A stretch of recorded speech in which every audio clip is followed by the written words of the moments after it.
Good afternoon again, Mr. Seibert here, and I want to go over this lesson I just did with my MYP 2 students, or for those that are unfamiliar with the IB World Grade 7. We are doing a unit on the human environment. We are continuing, actually we're only in day 2 of classes, we just started school this week.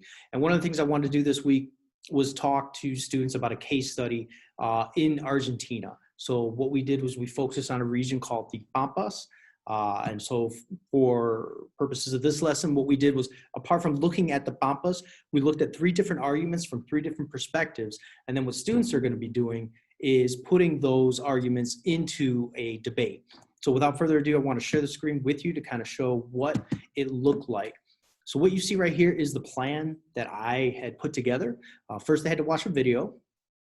And we talked about first what a farmer is, just to kind of reflect. I mean, not that I didn't know what they knew what that was, but then we went into what conservation is, and then we talked about gauchos. So we talked about it at first, just to kind of open into a discussion on what it is. I showed them some images of what a gaucho looks like before I even brought up the word, to kind of, use some of those IB terminologies of inquiry. And they were able to say, oh, they distinguish that it was a cowboy, but in fact, it wasn't a cowboy that had seen it in the American sense, but at least in the Latin American sense. And then a conservationist for those that are, those are supportive of nature. And we talked about parks and what people like to do here in Japan. Obviously, it's a little bit different right now because of the COVID situation. But a lot of students do, when they leave their homes, go to recreation areas, parks. So that kind of helped with the conservation discussion. And then we talked about, apart from the gauchos, the conservation, and then farming. A lot of people here do gardening, so that kind of helped with that. But farming is really outside of Tokyo. You really have to go out. A lot of my students, when I was asking them about farming, don't really have a lot of knowledge about that. So I thought this video would help. So anyway, there's a video I have here. You can search it online and watch it. I came up with a series of questions here. And apart from working on a Google Doc and answering the questions, that part I want to skip, because what it was able to do was to allow students to see the 3 different perspectives. So for those that are unfamiliar, we have the Pampas region, which I'm showing you here on a map in Latin America.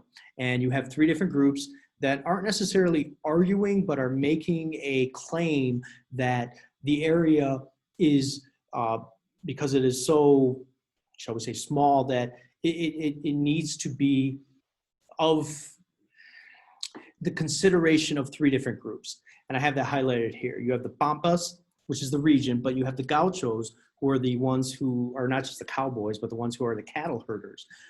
We talked about beef and how the students love beef and where beef comes from, and et cetera, and how things like that. So it opened that discussion for that. So you had a lot of students that were, in support of those who were doing the cattle herding. Then you have the conservationists, those who are in support of nature. And a lot of students were, we kind of recognize that perspective. The important part of this lesson is to kind of get them to see the perspective rather than just talk about the terms, and relate that to their lives. So if you're a conservationist, do you like to go to parks? Do you like to hike? One of the areas here is Mount Takao I brought up, and a lot of students had been there. They've hiked up. It's a big mountain.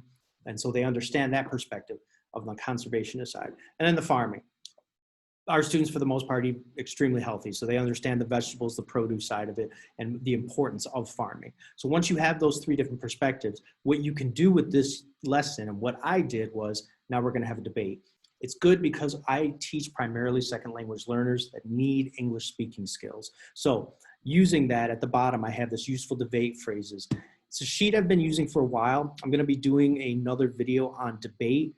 But what's useful about it, I'm kind of shrink it up, is they have to use these phrases in order to defend one of the 3 sides. So at the end, near the end of the lesson, I should say, and this was in a 15-minute lesson, so we were able to watch the video, answer the questions, and then I broke up the students. First, I asked them, who supports the Cowboys? And they all raised their hands. So I said, okay, so you can do this in different ways and splitting them up into groups. You can do ABC, you can do 1, 2, 3, or you can do fruits. So, apples on this side, bananas on this side, oranges on that side.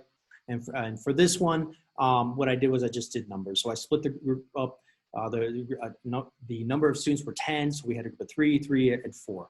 And so what they had to do was come up with as many arguments as they could. and using the debate terminology, not just arguments for their cause, but they also have to find arguments against. And I emphasized against, as I said, someone is going to disagree with you, and you're going to have to use this language here at the bottom in terms of disagreeing. Okay, so you need to think, what could they say about your side? And that really got them thinking, especially in groups. And I was surprised. I have a lot of introverts in this group, but they were really like, whoa, you know, someone's going to disagree with me. What could I say? So that really engaged them to get together. I had them in groups start to research arguments for one of the perspectives that they're going to have to debate in the next class. And so using this language, you're combining one, the human environment part, which covers the MYP2, that's part of the curriculum that I need to cover. And then the skills part, they're going to be obviously communicating. They're going to cover that ATL in depth. The social in terms of the leadership. Each group I noticed had someone that I was kind of encouraging to kind of guide the group. And usually it's the ones that are the kind of, I won't say the outspoken ones, but kind of the ones that demonstrate more of the leadership. I want others to kind of follow that. So, but I am delegating to students, hey, you take charge. So it's helping with that ATL as well. And you're covering the language. Obviously we want students to speak. So using this agree, disagree, sequencing language, we're going to see where this lesson goes, but I thought this was a great way not just to introduce the content, but to apply it with ESL. I know a lot of us want to get our students speaking rather than just staring at a laptop. So this is one way to do it. Anyway, take what you can from this, make learning exciting, see what you can get from it, and I will try to update a video on how the debate went and where I can go from there in order to build on learning. In other words, take care.